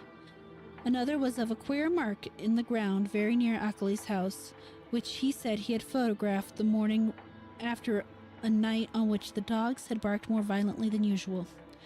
It was very blurred, and one could really draw no certain conclusions from it, but it did seem fiendishly like the other mark or claw print photographed on the deserted upland. The final picture was of Ackley's place itself, a trim white house of 2 stories, and an attic about 1.25 centuries old, with a well-kept lawn and stone-bordered path leading up to a tastefully carved Georgian driveway.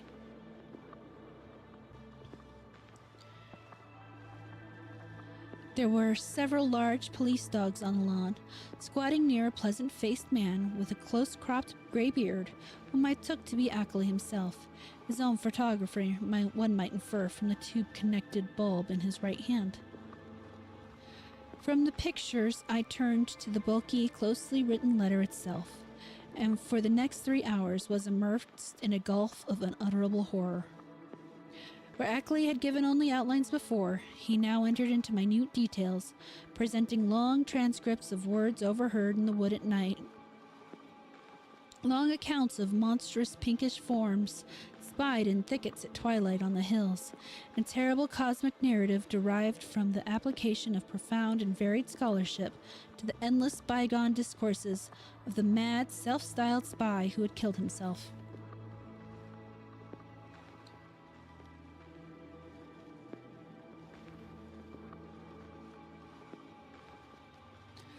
I found myself faced by names and terms that I had heard elsewhere in the most hideous connections.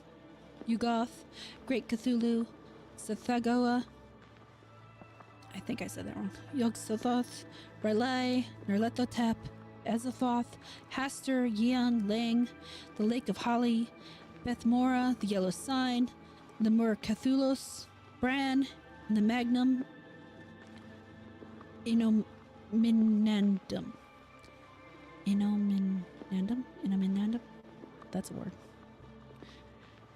And was drawn back through nameless aeons in inconceivable dimensions to words of outer entity at which the crazed author of the Necronomicon had only guessed in the vaguest way.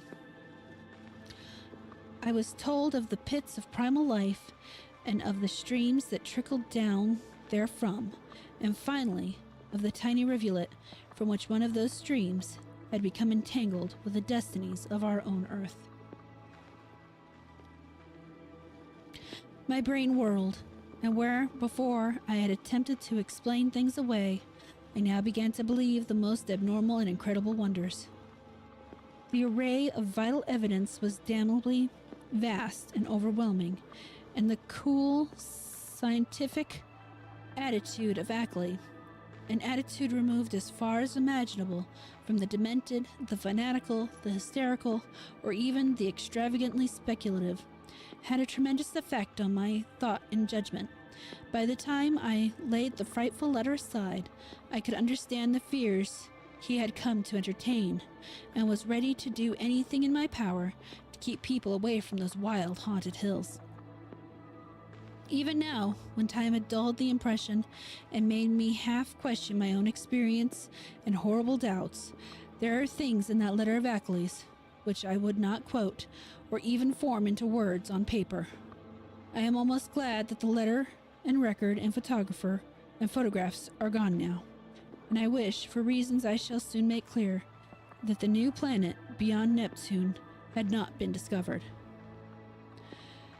With the reading of that letter, my public debating about the Vermont horror permanently ended. Arguments from opponents remained unanswered or put off with promises, and eventually the controversy petered out into oblivion.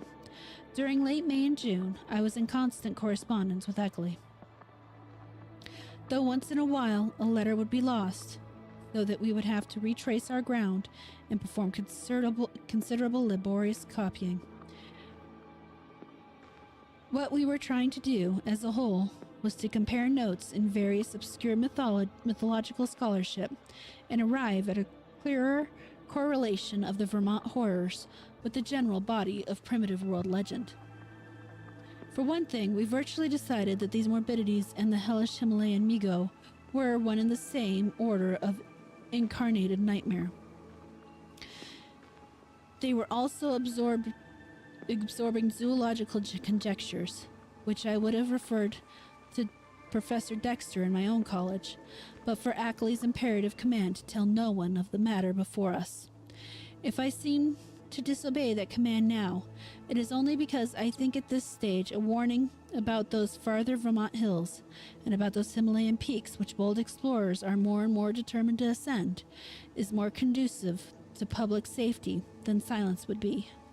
One specific thing we were leading up to was a deciphering of the hieroglyphics on that infamous black stone, a deciphering which might well place us in possession of secrets deeper and more dizzying than any formerly known to man.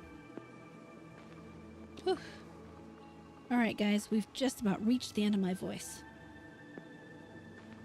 Right at 2 hours. Hopefully, I'm going to be looking into some voice exercises, so maybe I can go a little longer in the future. But we'll see. I want to practice my singing more anyway. Not on this voice, though. Whew. So far, interesting story. I'm looking forward to getting to the rest of it. I imagine we'll probably get it knocked out in, 2, maybe 3 Thursdays? How far did we get? Did we get about 10 pages? I'm trying to see. We started on page 140. 14 pages. Nice. So, yeah, 2 hours is a lot of talking. And it's funny because normally, like if I'm on a regular live stream or on a yodeling videos, never. You don't want to hear me yodel. I can't yodel. Yodel is not one of my, not among my talents. Yeah, my voice is definitely shot for the evening.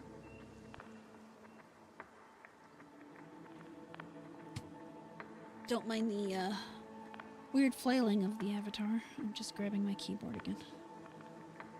Here we go. Alright, so yeah guys, we are so close to this 300 hours. Or 3,000 hours. So close. Assuming they didn't take a whole bunch of hours from me. Yeah, no. Not doing it, Silver. Not happening.